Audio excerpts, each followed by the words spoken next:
Hey kids, just wanted to pop up here in the beginning of the episode before we get things started and give our condolences on behalf of both Jonathan and I to Silver King, a legend in the Lucha Libre business. Jonathan and I covered the Lucha Libre business tangentially for many years, and the loss of Silver King is insurmountable, and especially in the way that it happened, so deeply tragic. Silver King, a legend in Mexican Lucha Libre, the brother of Dr. Wagner Jr., was 51 years old at his time of passing in the ring, and American fans would probably know him best as for having played the role of Ramses in the Jack Black-helmed Nacho Libre. And it still hasn't really, I think, hit a lot of people how big a loss he is for that community. And Jonathan and I, having come from that community for a long time, wanted to send our condolences to everybody who's dealing with that. It's a dark day for Mexican pro wrestling, and it will be looked at as that for a very long time. And so I just wanted to pop in at the beginning of the episode and say that Silver King, you will be missed, and we will look back on your battles in the ring very fondly. But now, we have to talk about a massive AEW week, so let's get right to it.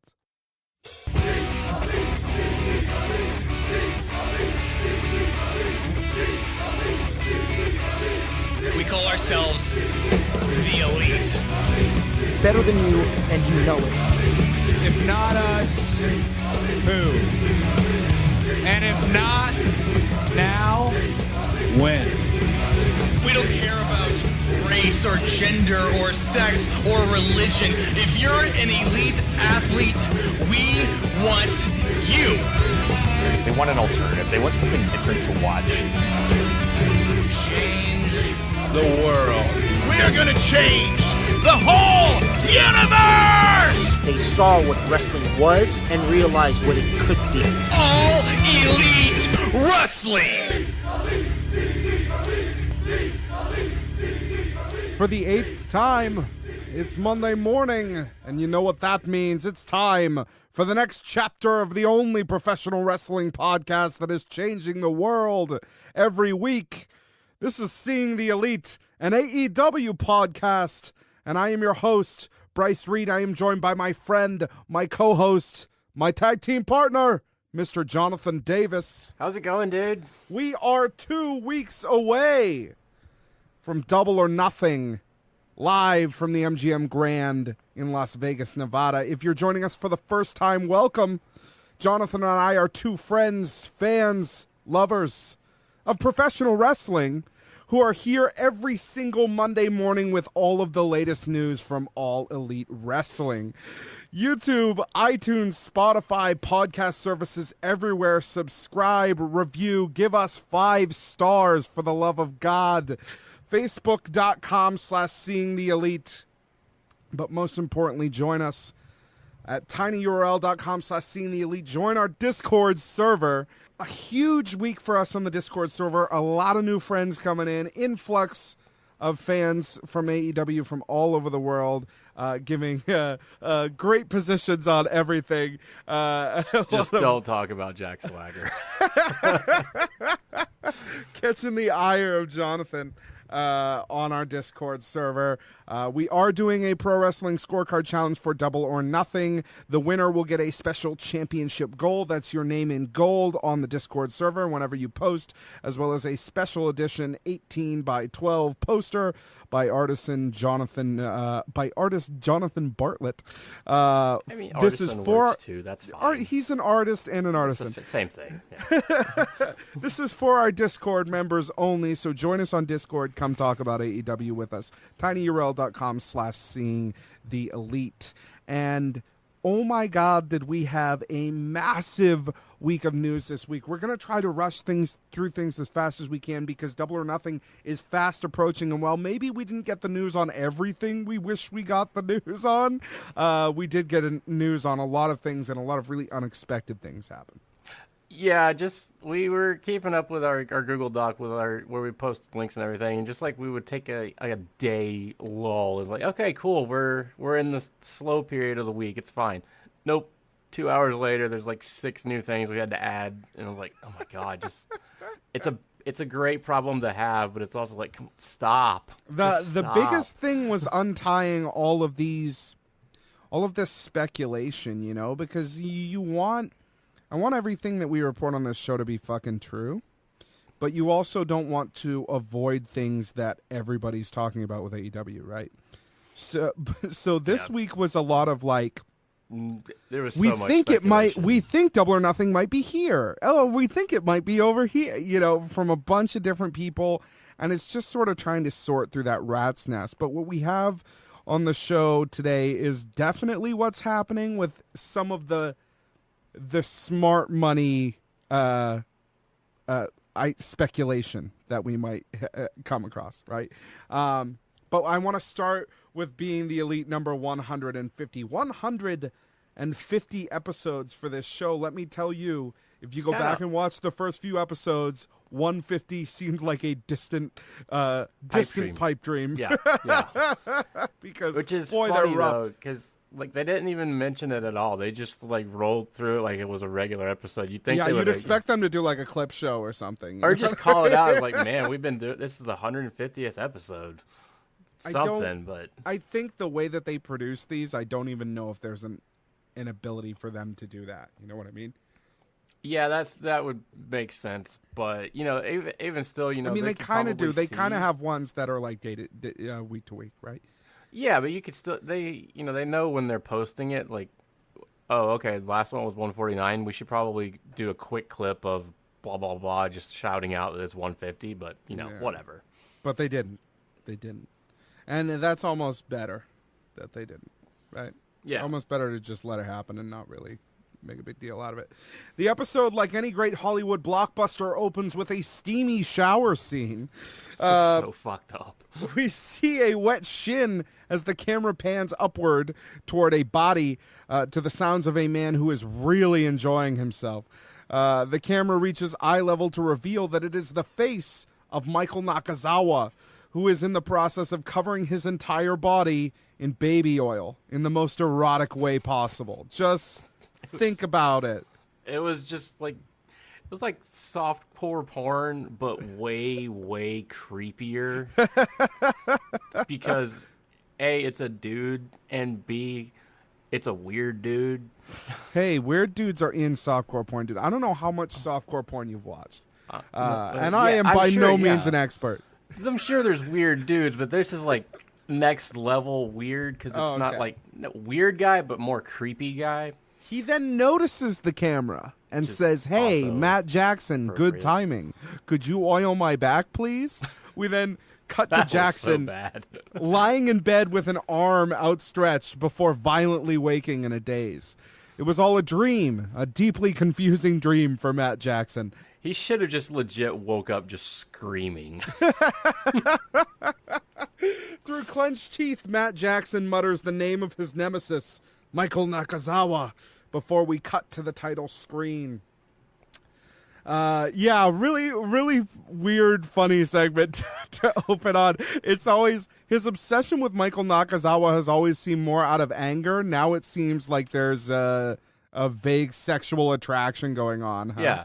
So we're pretty much convinced at this point that he is interfering with the match at Fyter Fest, right? He has to be involved in some way, and probably, I don't know, I wasn't under the impression that Matt or Nick do singles matches, like really ever. Not since the TNA days. But maybe leading to Matt versus Michael Nakazawa at a future event. I'll be fine with this because this goddamn's gonna be amusing. Post titles, Cody is sitting on his couch doing a public library children's story hour style reading of his new book, Cody, Heart of the Mountain, now available at trismbooks.com.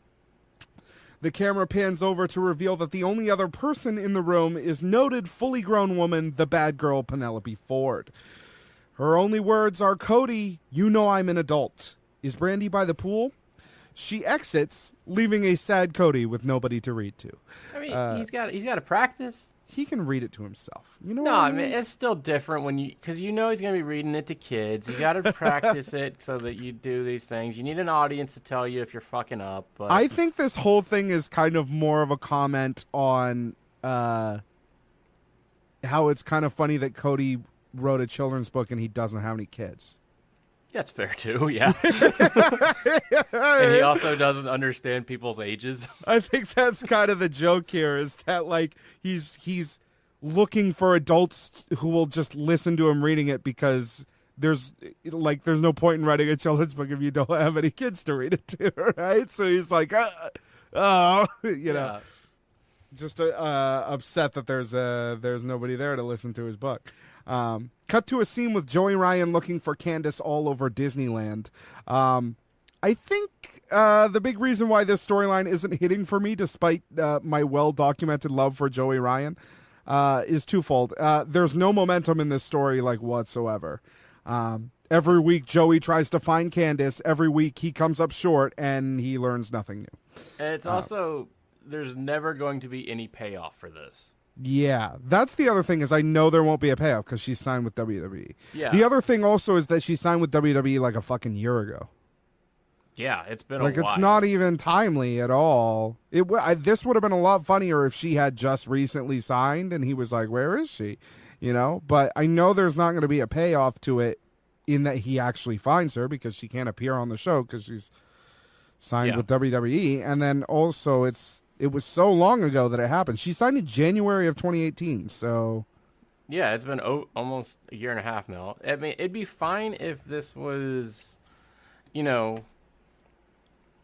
leading somewhere or just doing something. But, we know Candace cannot come back to do anything for at least another 18 months. Right. Typically, WWE deals are 3 years. Mm-hmm.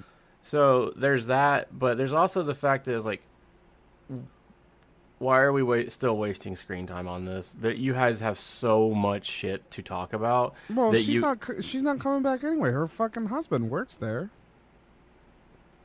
Gargano? Yeah. Oh, yeah. So, yeah, even more so, yeah. So it's just either pay it off in some way of give him a partner or something, or just let it die.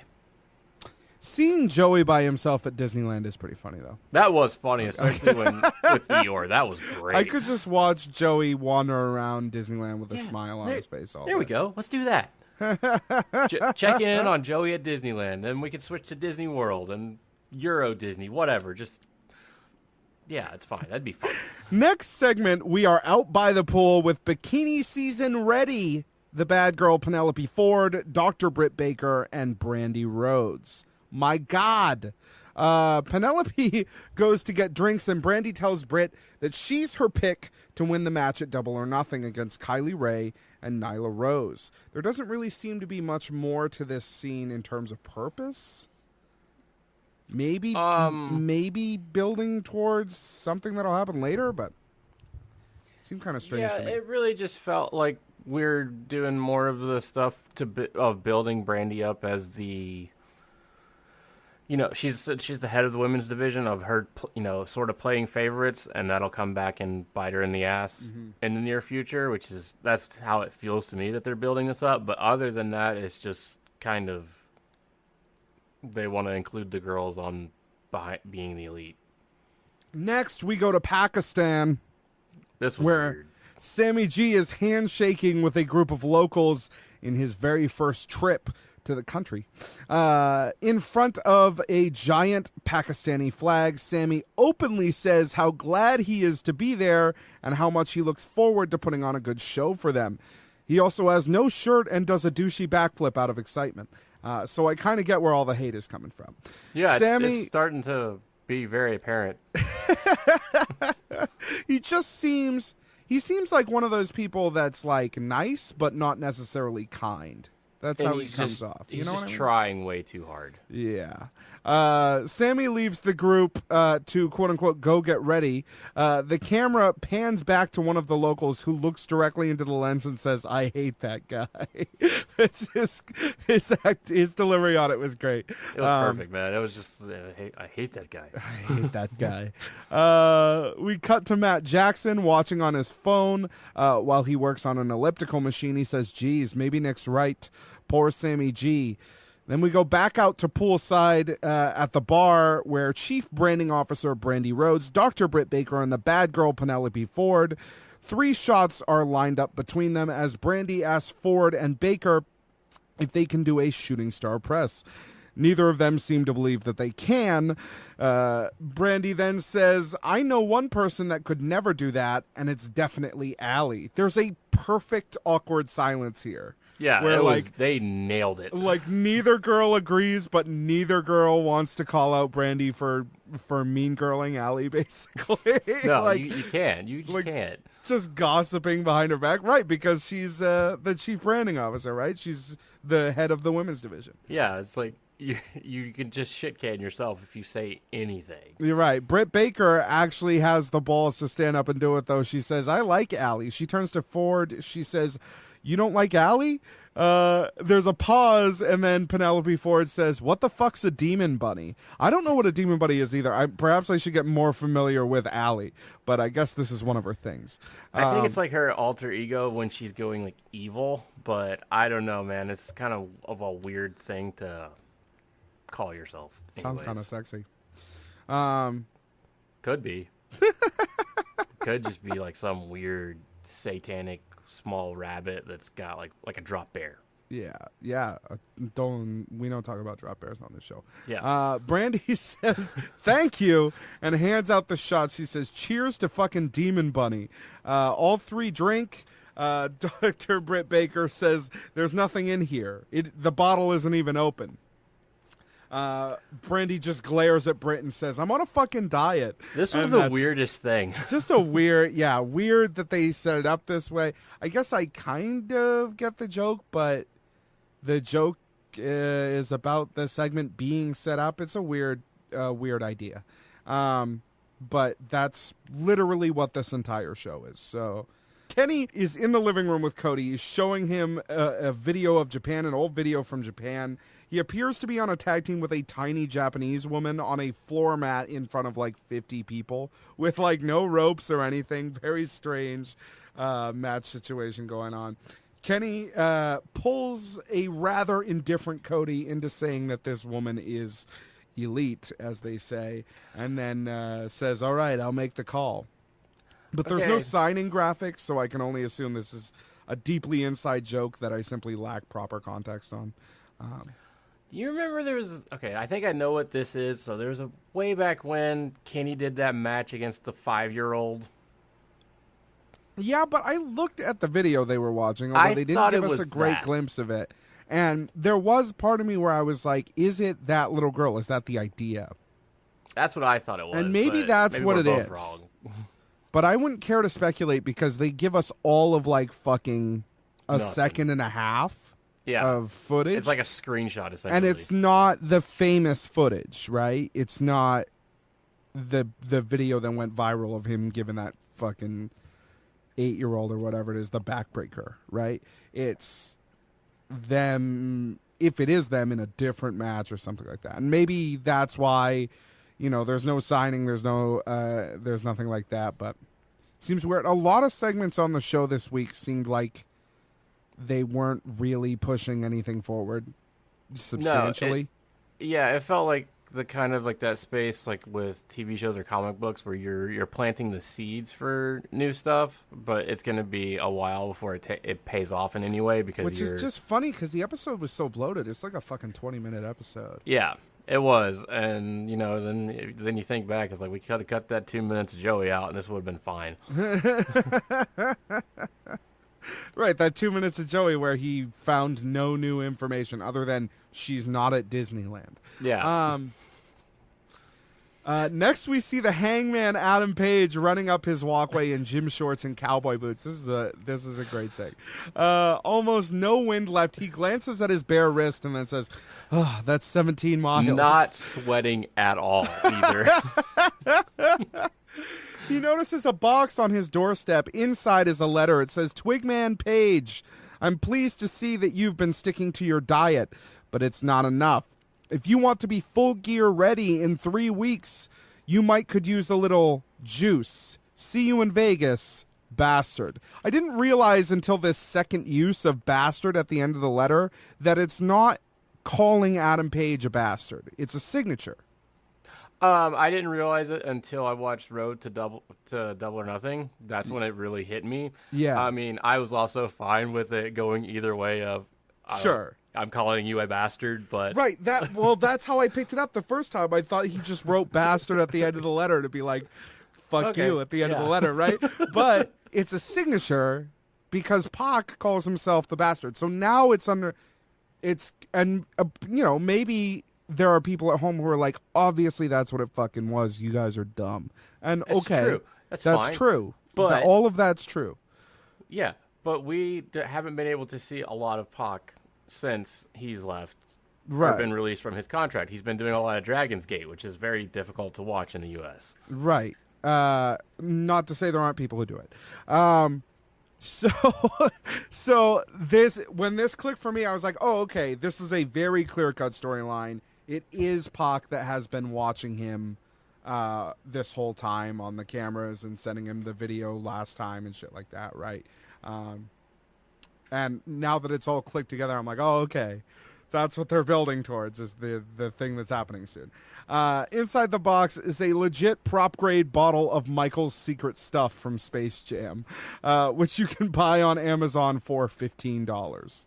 I did not know that. I will buy one. I did. I looked it up. I was like, there's no way, because it's so perfectly correct. Yeah, it was just as if you pulled it straight out of the movie. There's no way they made this. Right. I was Everything like, else there's they no way make they is like- propped this up for this stupid joke. Someone Yeah. must have just been like, oh, I can get that online, and you can get Probably one for Matt or $15. Nick. Probably That's Matt or Nick, because they've probably proven that they are massive Space Jam marks. So many Space Jam jokes, even in the last 4 or 5 episodes. Paige apparently doesn't get the reference and puts down the bottle immediately, thinking that it's steroids.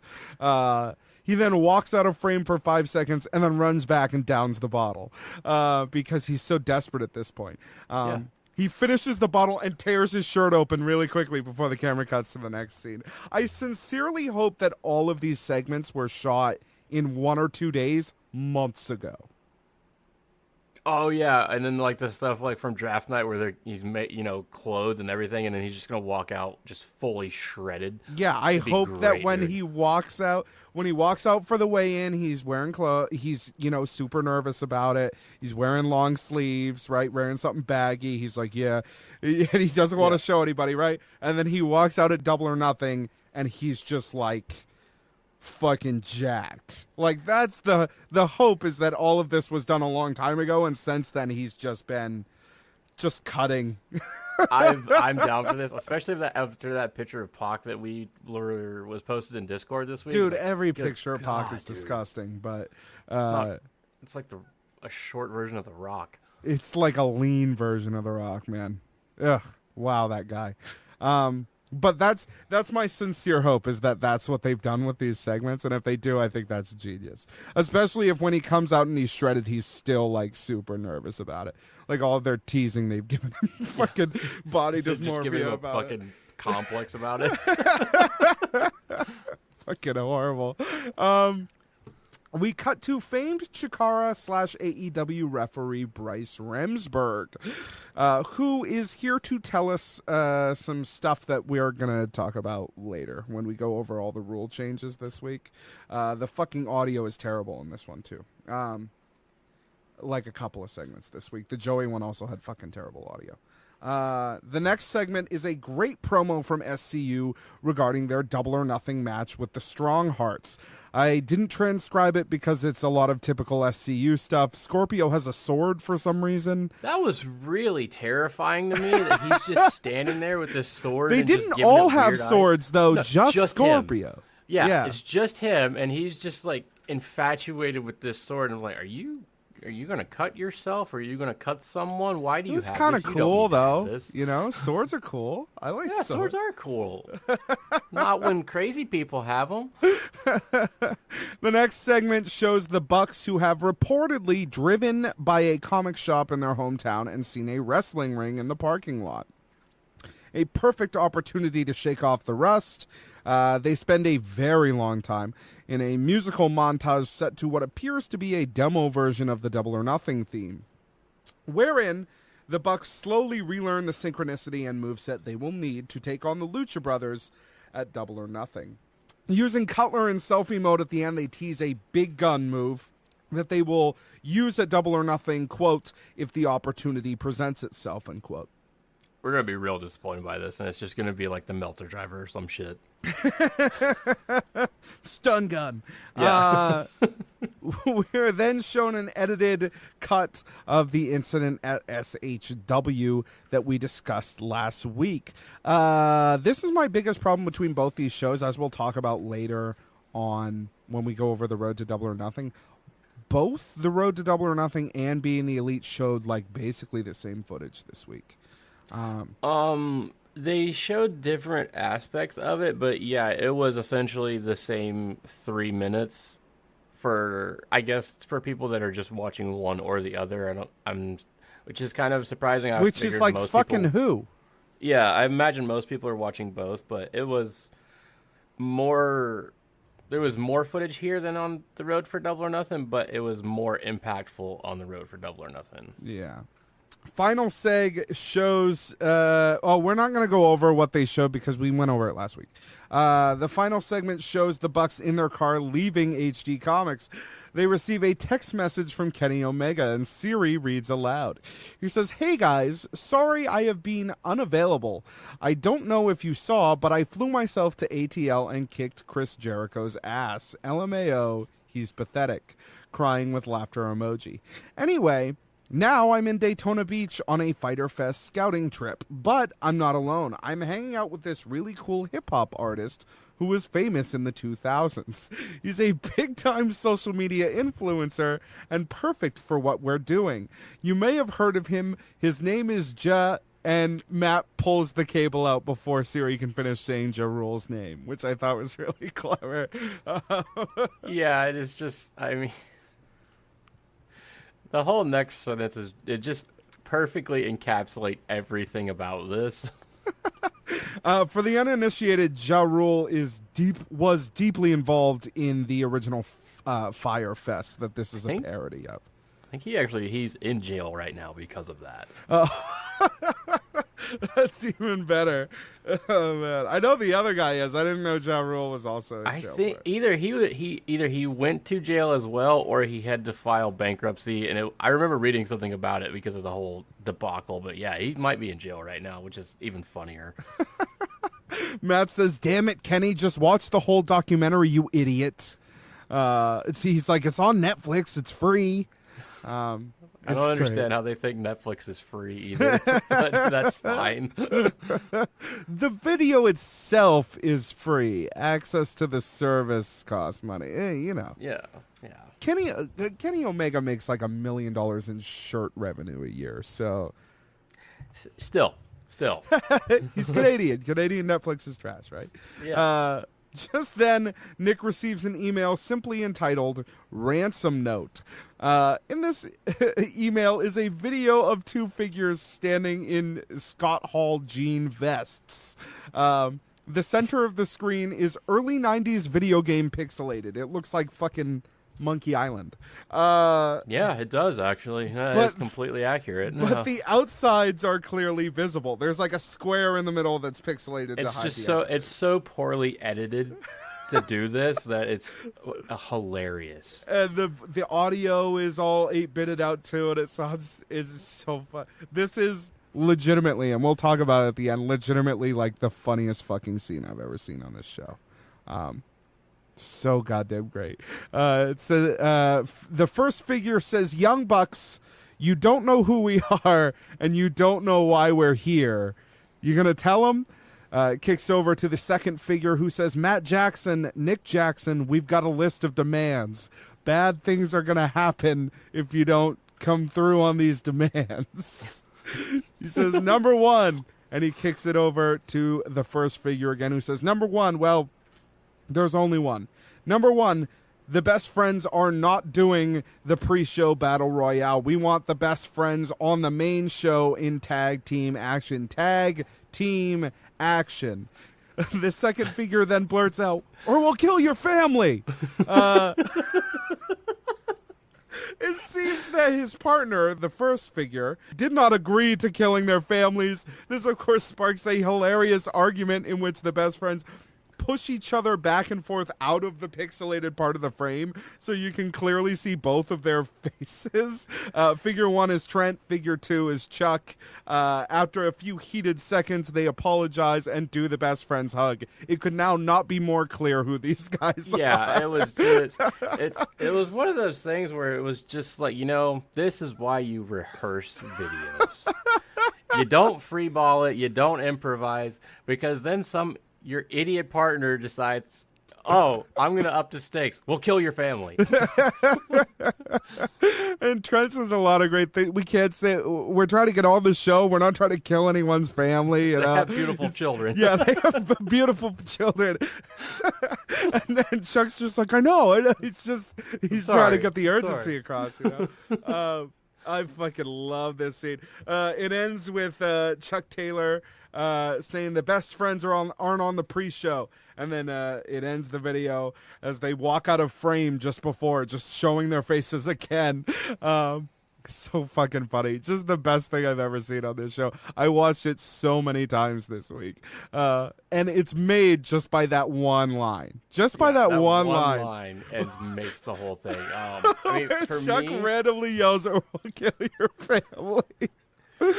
For me, the best segment was last week when they were doing the draft video thing. That's gold, and I've shown that to some of my friends who are just like, what the fuck are you showing me? And because I always started off as like, hey, doesn't this guy look like Stephen Amell, but like a little fatter and with longer hair? And they're always like, holy shit, he does. Cutler crawls up from the back seat behind Matt and Nick. He says, guys, I think I know who that was. Did you see? They popped out of the blur for a moment and like they hugged. I don't want to spoil it for you guys if you don't know already. It's just kind of a funny joke, but oh man, following the ransom video is really difficult. That's the end of the episode, though.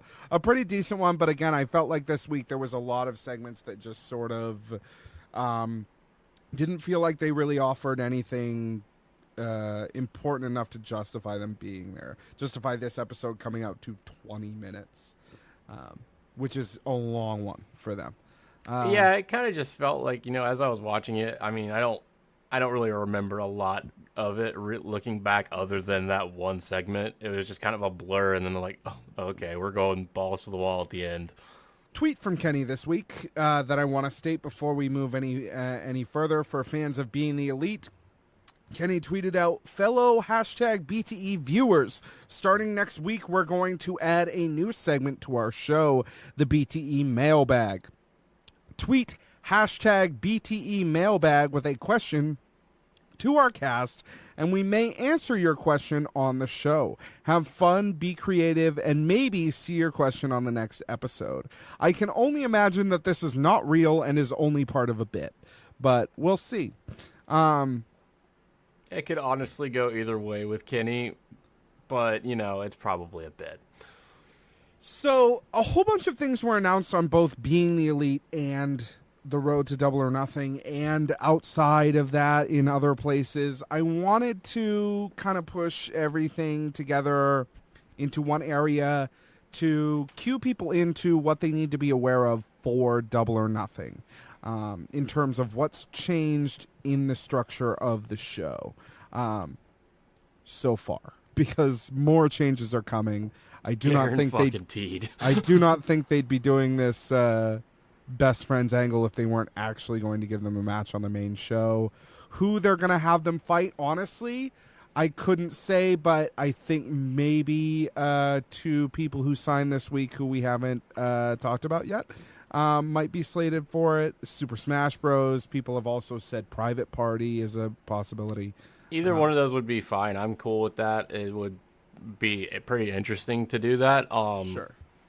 As long as they don't get added into the main event, I'm fine with anything. Oh, I can't see that happening. I mean, I like Chuck and Trent, but they're funny. They're not on the same level. They're funny. They're you know, they're great, but they're funny. So here's just sort of a Double or Nothing news roundup. The pre-show Battle Royale has been renamed the Casino Battle Royale, which is great. And comes with a great set of thematic rules. The Casino Battle Royale will be a 21-man over-the-top battle royal. Contenders will pick from a deck of cards containing 5 spades, 5 clubs, 5 hearts, 5 diamonds, and a single joker. Each contender will be separated into groups based on his or her own drawn suit. One group will start with another group entering after 3 minutes has elapsed. This moves on until the lucky contender that draws the Joker card will enter last at entrant number 21. The drawing of these cards is set to happen, quote-unquote, at a later date. The winner of the Casino Battle Royale will be entitled to a title shot, and the newly crowned AEW World Champion at a later date.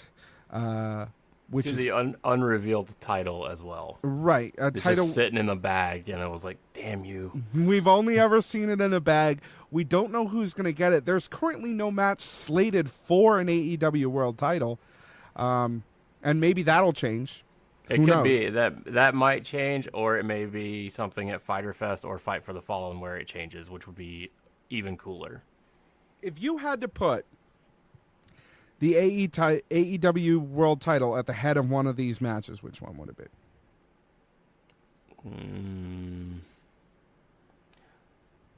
I would have to put it on Kenny versus Jericho. That's the only one that makes logical sense. I think that's the obvious choice. If you're going to be like, all right, first show, we're just going to do it, world title, here it is. And you're going to put it on a match, I would think it would be that match.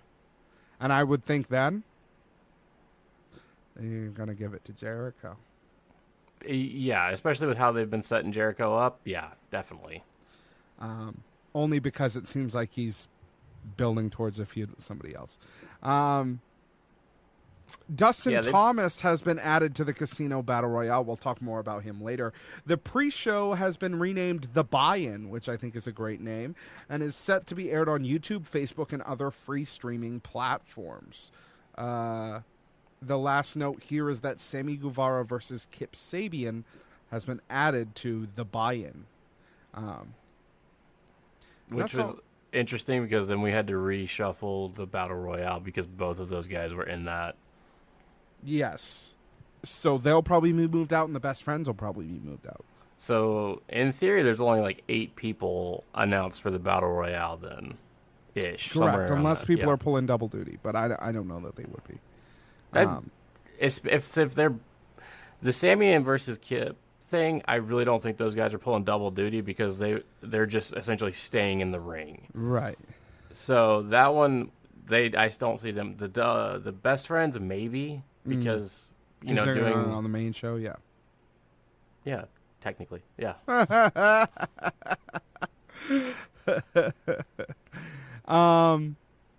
Let's read about this ITV thing, partnership, right? This was released from ITV's official website. No author credited for this one.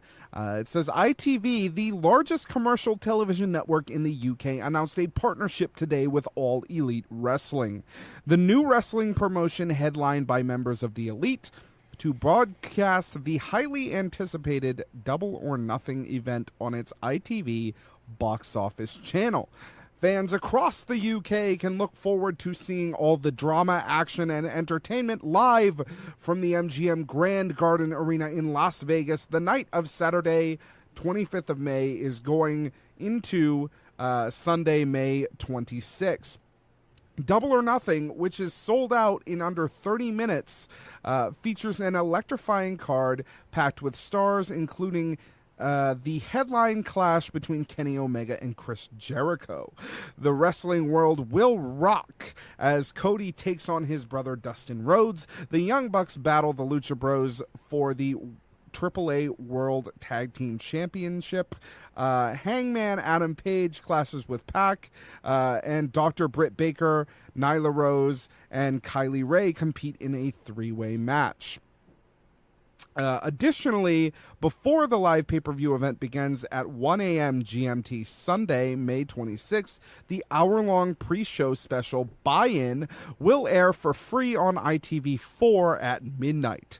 Buy-In includes the first ever Casino Battle Royale, which will see 21 competitors, including MJF, Michael Nakazawa, Jungle Boy, Glacier, Sonny Kiss, and Joey Janela, all fighting it out in the ring until there is one winner, whose reward will be a future title shot against the first ever AEW World Champion. Buy-In will also feature a pair of high flyers squaring off one-on-one as the UK's own Kip Sabian will face Sammy Guevara. Quote, "We're delighted to announce this partnership with AEW, whose entry into professional wrestling is already making a massive impact on the industry and promises to deliver an electrifying event later this month," said Niall Sloan, Director of Sport, ITV. Quote, "Joining forces with AEW for the event is faithful to ITV's More Than TV strategy to develop direct relationships with viewers through big events available on its platforms," end quote. We've stated since our launch that we want to make this the greatest time ever to be a professional wrestling fan, and part of that plan is to make our product as accessible as possible to a global audience, said Tony Khan, President and CEO of AEW. Since our launch in January, we've signed the best talent, sold our debut show in record time, and we've built relationships and formed bonds with the best media partners like ITV. ITV is the best in the UK, and they always were my first choice to be our international pay-per-view partner for Double or Nothing, and we're looking forward to a great show. A lot to dissect there, but Jonathan and I kind of lack context on this to a certain extent because we're from America. I asked our friend Matt from our Discord, again, tinyurl.com/seeing the elite, to join the Discord, talk about AEW with fans from all over the world, including Matt, who's from the UK. And for context, he had the following to say. He said, "Okay, well, ITV is available in every home in the UK and our most viewed channel. Its box office is easy to access also. Even the pre-show being on ITV4, probably 90% or more of UK homes have access to ITV4. As long as they advertise this on TV between shows, I think it could do incredibly well." ITV also had World of Sport Wrestling come back not too long ago, and it doesn't look like they're renewing. So they could see a weekly AEW show as a far better alternative. It's clearly something they're interested in. Hope that helps. Sorry if I wrote too much. You didn't, Matt. This seems great. This is like being on a fucking NBC for them, basically. Essentially, yeah, because I know just what I know of UK television. Basically, ITV is the biggest network that isn't owned by the BBC. Right. Like, the original run of Sherlock, the Benedict Cumberbatch show, was on ITV, not the BBC. So that's really, really impressive. This is like a really good thing for AEW. And like you said, this is essentially being on NBC primetime television in one of the biggest wrestling markets. Right. Someone else had said it's kind of like being on AMC, but AMC is cable. This seems more like a network situation. Yeah, this is more like basic cable, or not even just local television, not basic cable. This is like, one of your, back in the day we had 3 local channels. This is one of those. Right. which is great for them, man. It's sad that it's in such a relatively small market that's at such a bad time zone for them. Yeah, that's where this is really going to suffer, at least for Double or Nothing, because they are going to get just. It starts at 1 a.m. It's probably going to go till 5 a.m. The viewership in the UK is not going to be high, but as for like watching on VOD or delayed, you're going to have a good pickup there. But watching live is going to be real difficult. Yeah, man. Yeah, I mean, you're buying it on their box office channel, so I assume that there are replays. I would assume so as well, or you can just buy it when when you wake up, kind of a thing. That's would be my expectation, but typically it's whenever they replay it so many times, and then you get access to it for X amount of hours, whatever. So I'm assuming that's going to be the situation. Yeah, man. Yeah, that's definitely tough for the people in the UK. I mean, I'm sure there will be people who do it, but I'm sure the UK numbers aren't anything they're going to necessarily be sharing anytime soon. Not that they'll be out to share anything, but it's definitely nothing that you're going to write home about. But when we get to the point where we're having the weekly content, I think that's going to be a real big change. Yeah. Hopefully it'll be time delayed. While there is still no official word yet regarding how stateside AEW fans will access Double or Nothing from home, some pay-per-view providers have posted pre-order listings for the event, including most notably AT&T Uverse. This comes as a shock because the purchase price on ITV's box office in the UK is $15.99, which at current conversion is only about $20 US. However, once again, we are still waiting for an official AEW hype stream of the show. If the rumors and partnership with Turner Broadcasting are true, Bleacher Report Live, a Turner-owned live sports pay-per-view service, is speculated to be the advertised home of the event in the U.S. and won't cost $60. Very strange that there would be that kind of price. I understand a small price discrepancy between the UK and the US, but $20 to $60 seems massive to me. So we talked about it a bit in Discord. So number one, the reason I can see why the discrepancy is so high is the biggest, like we just talked about, is the time delay. This is happening in the middle of the night. Sure. They're not going to charge $60 to people to stay up till 1 a.m. to start the show. That I understand. I don't think it should be a $40 difference, essentially. I'm right there with you, but it's going to be very interesting to see what the actual price is that's not on terrestrial pay-per-view. Mm-hmm. Otherwise, this is going to be a real hard sell, and you're gonna piss off a lot of people if that's actually the case. Somebody asked Cody about this on Twitter, and his response was, and I'm paraphrasing here. Yes, it is going to be available on those pay-per-view platforms, but we have other things in the works. Stay tuned. Yeah, it basically, which boils down to what we've talked about before with the Turner deal, is I can't talk about it yet. I'm under a non-disclosure agreement / gag order. Right. I mean, there's only so much he can say. Yeah. It's like if you host a podcast about a TV show, people are like, oh, you should get this person from the TV show on. It's like, fucking why? What can they say? They can't fucking say anything, so why would I have them on? AEW Turner TV partnership to be announced ahead of Warner Media Upfront. This comes to us from Joe Magillo at The Wrap. Tony Magillo? Tony Maglio. I was thinking Joe Manganiello. Yeah, I see where you were going with Tony that. Maglio. No offense to this guy. I guarantee he's not as attractive though. Yeah, as Joe, nobody is. Yeah. No. The All Elite Wrestling Turner deal is now virtually done. Quote. A person with knowledge of the plan tells The Wrap exclusively. Current plans call for the partnership to be announced through Select Press 1 hour before Warner Media's Wednesday upfront event. That means next time that we talk to you, you'll know about it. The arrangement made between the parties called for a small group of reporters to be informed of the agreement on an embargoed basis the evening before. AEW President Tony Khan and some of his wrestlers are expected to be in attendance at the Madison Square Garden, the mecca of professional wrestling, to pitch to media buyers. The presentation begins at 10 a.m. New York City time. Current plans call for Turner to begin airing a weekly AEW wrestling show this fall on TNT. Financial terms of the deal are not expected to be disclosed, as AEW is not a publicly traded company. The leader in the space, WWE, however, is. When reached, a spokesperson for Turner declined to comment on this story. A rep for AEW has not responded to the rap's request for comment.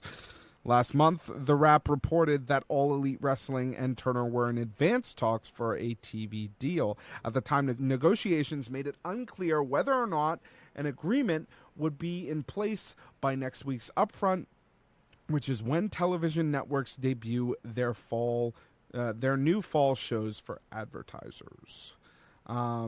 This just seems like more of a confirmation of where we've been headed. We knew if the show was happening on TNT that we were going to likely see it at Upfronts. The idea that it's going to be announced early is cool, although an hour early is like, okay, who gives a shit? News-wise for us, because we're not reporters. But it is good to know that by next week we'll have a better idea of where this is going television-wise. And probably just after that have more options for pay-per-view. Presumably, yes.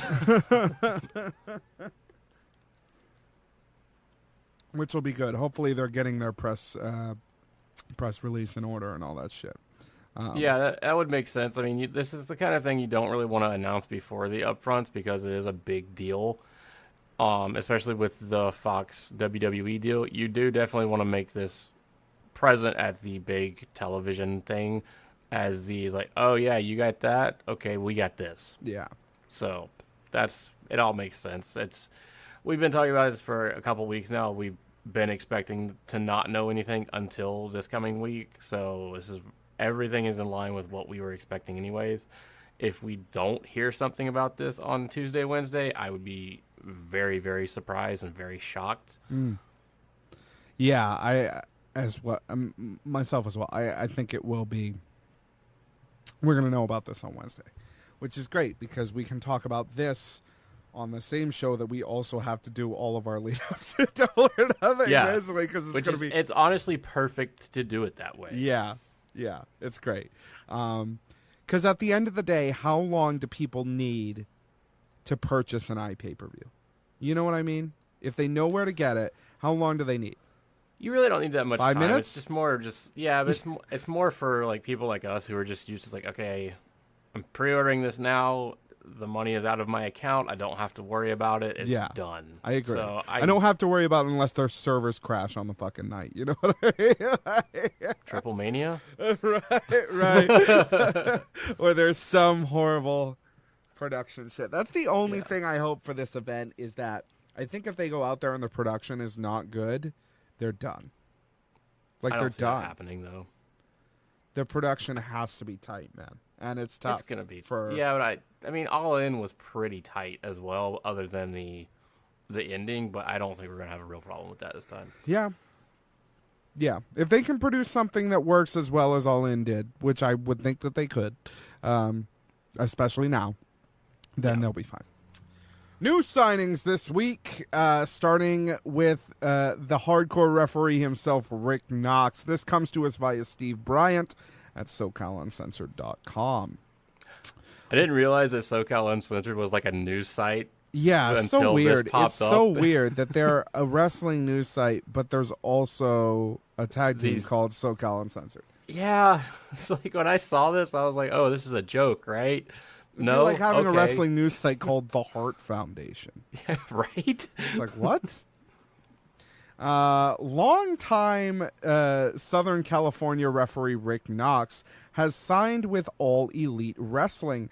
The announcement was made at tonight's bar wrestling event in Los Angeles, where the Young Bucks made a surprise appearance after a match between Joey Ryan and Casey Spinelli. The Young Bucks came to the ring and announced that they were there to announce the newest signing to AEW, and played it up that they would be giving a contract to Joey Ryan. Joey Ryan had been rumored to be signing a contract with the wrestling promotion and leaving the independent wrestling scene over the last several weeks, even promoting a farewell to the Independence t-shirt. Instead of announcing that they had signed Ryan, however, they announced that they signed Rick Knox.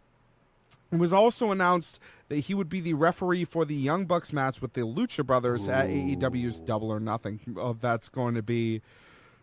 It's going to get wild, boys. It's going to get super wild, dude. The matches that he did at Lucha Underground were some of the absolute best. So yeah, the thing about Rick Knox, for people that don't know, the thing about Rick Knox is that he's a ref, but he can take a bump and do moves, dude. He'll get in there and scrap with the best of them, man. He's great. Yeah, he's not like that piece of shit Justin Borden. Yeah. Knox, who is from Riverside, has long been a fixture on the Southern California independent wrestling scene. He started training at EWF's School of Hard Knocks in the 1990s before transitioning into becoming a referee. As a referee, he quickly became one of the top referees in the area in the early 2000s, becoming the referee promotions wanted in their biggest matches. When PWG started in 2003, he was one of the promotion's original referees and has only missed a few PWG events in the past 16 years. He also currently referees at Bar Wrestling, PCW Ultra, AWS, and Ground Zero. Rick Knox was also a referee on Lucha Underground, MTV's Wrestling Society X, New Japan USA, and last year's All In. Knox was inducted into the EWF Hall of Fame in 2018. Awesome to see Rick Knox get there. He's a guy as a referee that totally deserves it. A guy we've been talking about for years, and it's totally great to see him get that shot. And he's great at what he does, man. For sure, man. And he's super hyped about the business as well, and he loves doing what he's doing, and that passion definitely shows in all the matches that I've seen him referee. Yeah, man. He's awesome.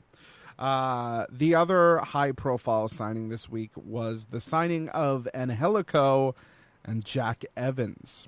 This comes to us from... Well, we heard about Angelico first. Well, you didn't see the video then, my friend.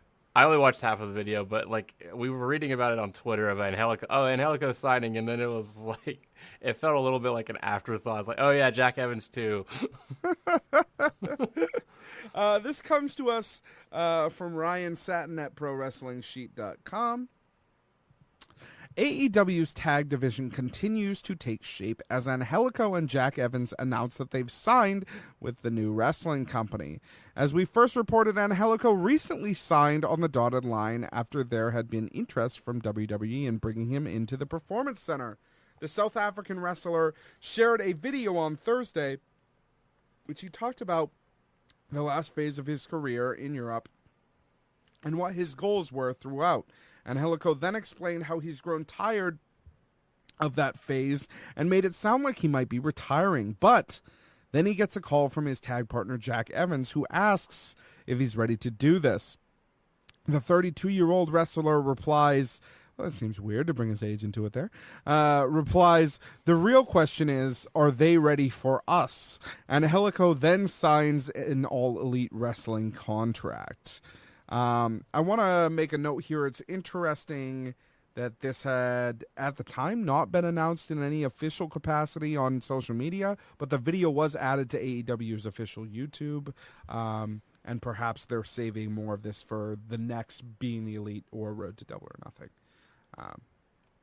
Yeah, I mean, I'm down for this. I love those two guys. I feel like both of them went to the Performance Center, and both of them probably had a tryout, and then my guess is they looked at their past careers and were like, yeah, you guys you're damaged. We cannot bring you in. You will hurt yourselves. You have way too many concussions. It's too much of a risk for us. Word on the street was that WWE simply didn't want to get in a bidding war over them. That's fine, there's a too. very That makes real sense. chance that WWE was like, hey, here's what we'll give you, for I'm sure no other reason than just to take them off the board, right? Yeah. And then they said, okay, well, here's what AEW offered, and they were like, okay, then take it. Probably, and that's accurate as well. I mean, it wouldn't surprise me at all with that. I don't know, man. I'm good with this. Like I was talking about in Discord, we got to make sure they have shit to jump off of, because that's what Angelico's good at. Right. They're both really good tag team wrestlers. They're a great tag team. I'm down for this. They might need to calm Jack down a little bit, because he does have a real likelihood of serious brain damage, but that's fine. It's fine. It's fine. The Road to Double or Nothing, episode 15.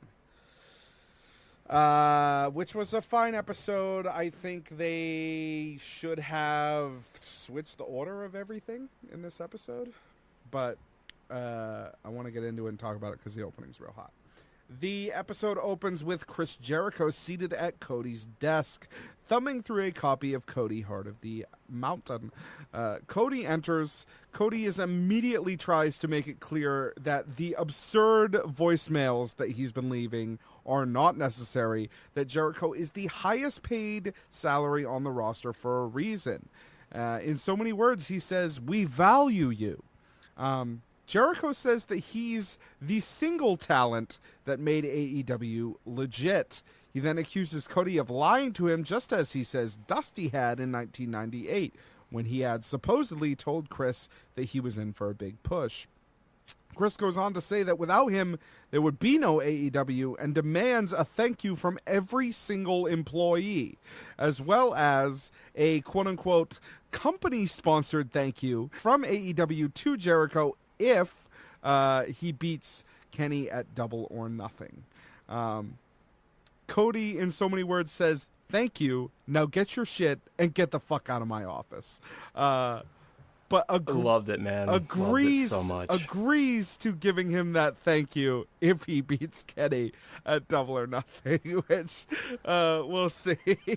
Yeah, we'll see on this. But dude, I absolutely love this. Jericho is at his best when he is being a heel and being a legit heel, not the, tweener shit. And man, when he's going hardcore, he can give just amazing promos, and I love heel Jericho. Him and Cody working together is great too. I'm looking forward to that match because it's gonna happen soon. Yeah.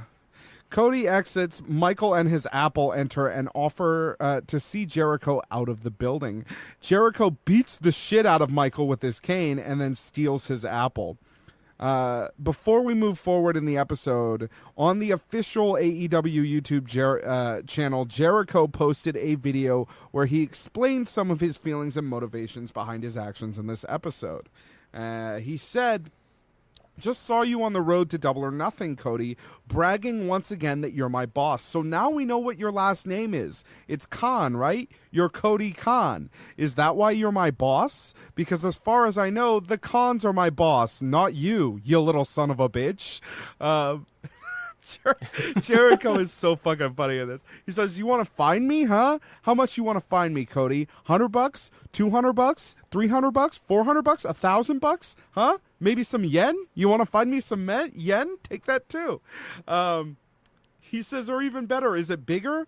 Is it a bigger fine, huh? Okay, I'll write you a check now, Cody Khan. All right, there you go, $20,000. Is that enough of a fine? Is that enough to shut your mouth?" He says, "Don't you ever forget the reason why you have that nice little office. You can sit there and take advice from Glacier, who hasn't done shit since 1988, and the guy with the apple, don't know his name, don't want to know his name." That was amazing. He says, "Shut your mouth and remember who's running the show here. You want to be my boss? I don't listen to anybody or anything. I do what I want to do, Cody. So know, you sit in your office and keep writing your little children's books. I'm sure it's a great story about a guy who made it, a guy who did the unthinkable because of me. Don't ever forget, you're not my boss, you little bastard.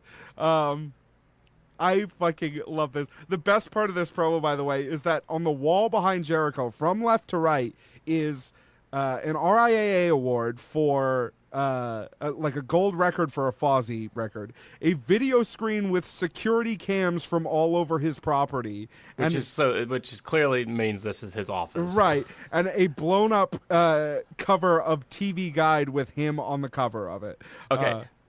Are we sure that's him? Because I was looking at that, and I think it's Edge. It looked like him. It looks like him, but like in that time period, him and Edge looked very, very much alike, and they wore the same shit. Whether intentional set design or just Jericho living the gimmick, these three objects paint a picture of a man who is vain, paranoid, and obsessed with his own legacy. And I think if he's giving this promo, if this is how they set up the background, and maybe it's just what his office looks like, although it seemed kind of weird for an office setting. Yeah, that's Edge, homie. Oh, is it really? Yeah, it was. The reason why he has that cover up is because it was the first time TV Guide was mentioned, or Raw was mentioned in TV Guide. Oh, yeah, okay. Why was it Edge on the cover then? That's fucking weird. Don't ask questions about the Attitude Era. He was probably like the most like, oh, we need a guy for TV Guide, but which of these guys would appeal to the housewives that still get TV Guide? That guy. They'll like him. Well, that blows my whole idea out of the water. But I thought it was great. And I love the idea that directly behind him is a bunch of fucking video cameras for all over. Like, God damn, dude, how paranoid are you? Making sure nobody's coming into the house, you know, except for everybody that was there last weekend for the fucking yard sale he was having. Yeah, and also more funny because he was complaining about on Twitter this week because he ordered a TV and the shipping company dropped it apparently. I was like, okay. Dude, that's what happens when you order TVs through the mail. Yeah, that's your fault. It's happened all the time. All the time. Okay, let's get back to episode 15. The next scene is an endlessly rewatchable behind-the-scenes bikini photo shoot in the Nightmare Family pool with Brandy, the bad girl, Penelope Ford, and Britt Baker. They're wearing the same costumes that they were in Being the Elite, so this was all kind of filmed the same day. Either that or they each only have one bikini, which when you have a body like that, you don't have just one bikini. So to quote-unquote get people in the mood for Vegas, which is all right, I guess. How do you feel about this? The whole bikini scene? The idea of them doing these sort of, I don't know, these bikini photo shoot things seem very like Attitude Era WWE kind of thing. You know what I mean? Like, yeah. It was weird that it was presented as a focus point. I understand it completely because, you know, Double or Nothing, that weekend, Memorial Day weekend, that's, you know, the opening of pool season. So I understand it from that point of view. But coming from the point of view of the promo that Cody did in the previous episode, it's very strange to me. Well, I just assumed with the way that they're including women and trying to look at women in this different light, that they would be trying to shy away from this thing. I mean, maybe these things, I don't know. Maybe bikini photo shoots still get like so many hits on the internet that it's fucking worth it. Oh yeah, they do, dude. There's a reason why the Sports Illustrated swimsuit edition is the highest selling issue every single year. I just assumed because the rest of the Sports Illustrated issues nobody fucking buys anymore. But the point still stands as like it's a swimsuit issue. It's not a Playboy.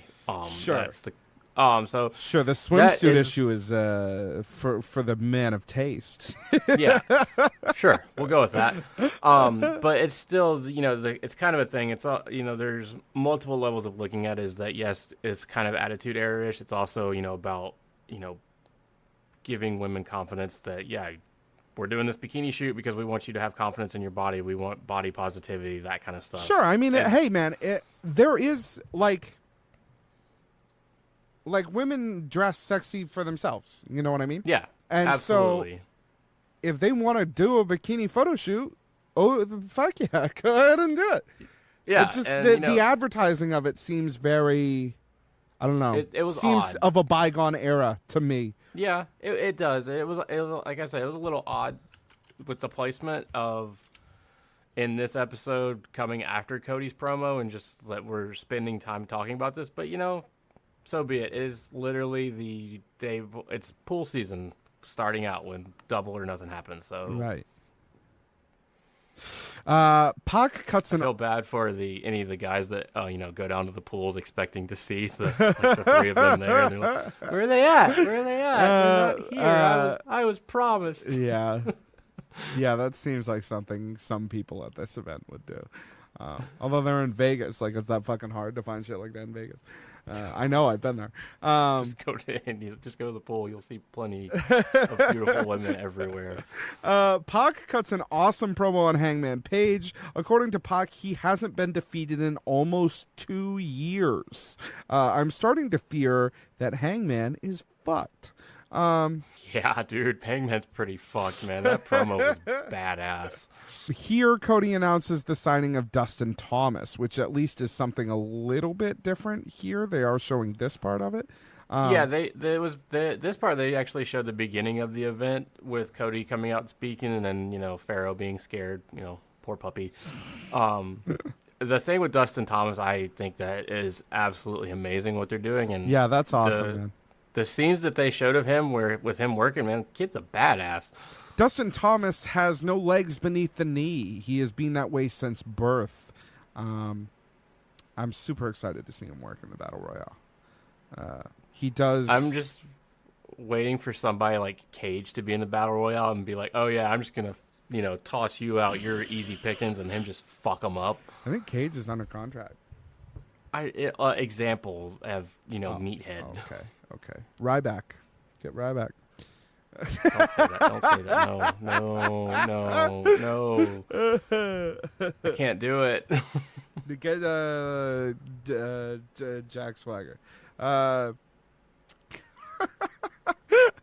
Cody comes on to give us more info about the Battle Royal, which we covered earlier, and the episode ends with more of the same footage from SHW. Really, the only thing they brought to it that was new here was Dustin Thomas, which again is super exciting.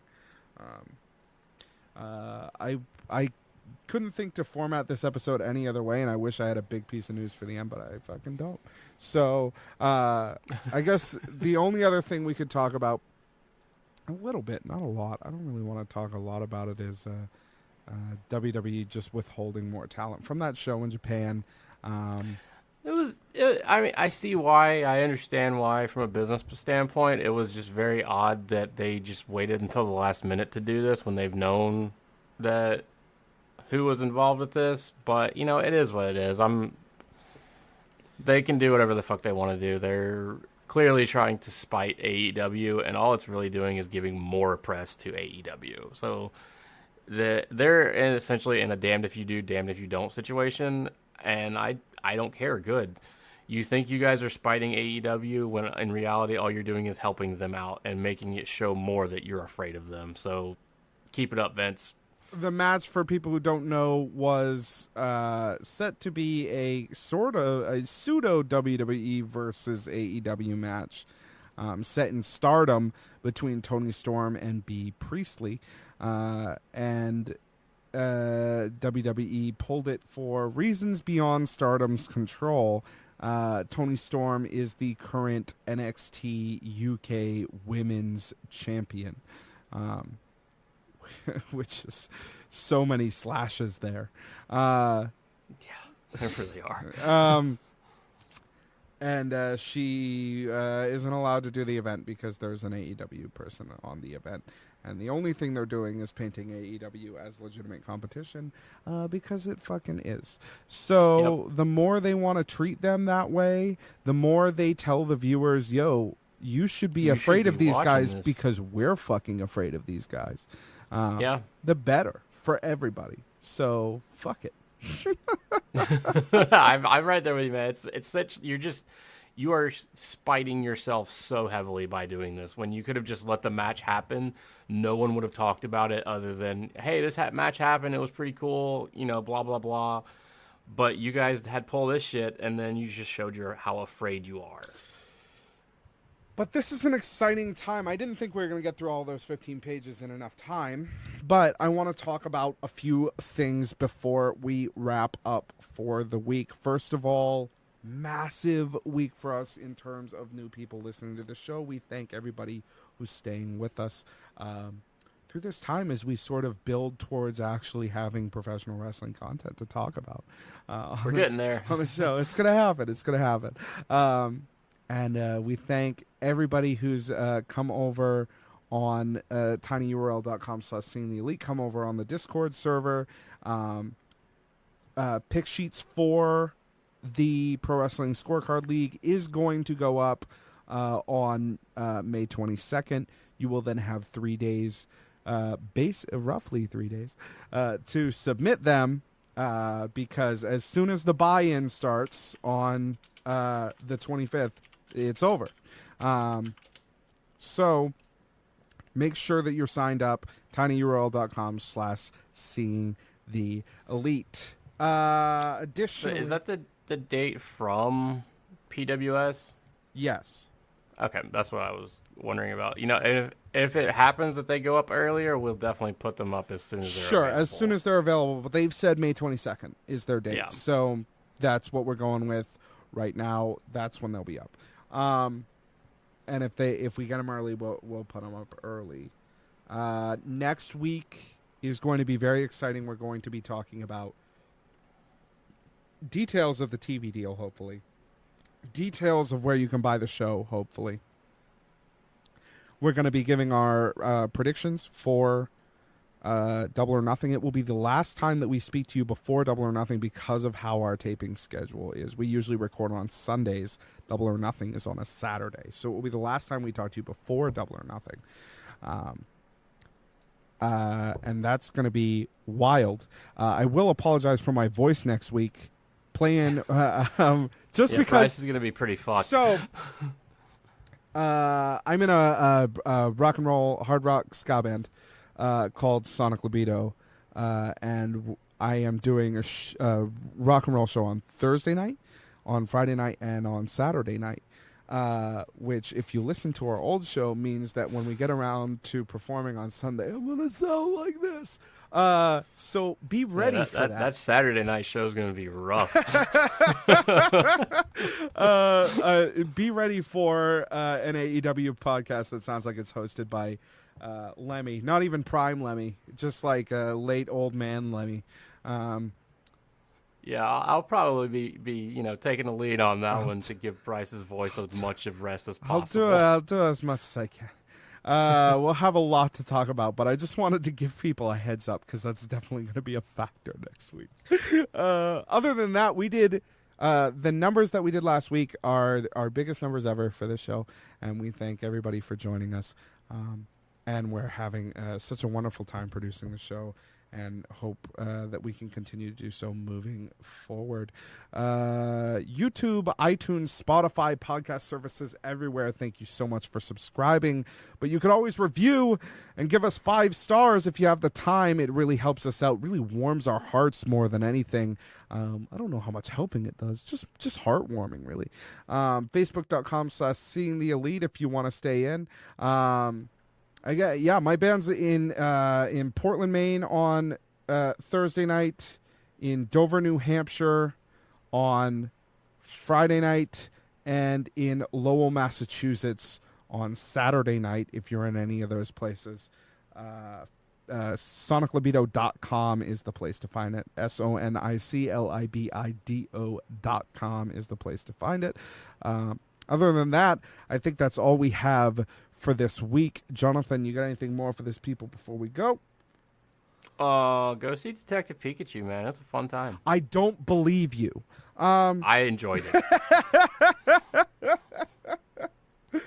Well, thank everybody so much. Happy Mother's Day. Oh, and happy Mother's Day to all your moms out there, especially my mom. My mom specifically You know what? Just Bryce's mom.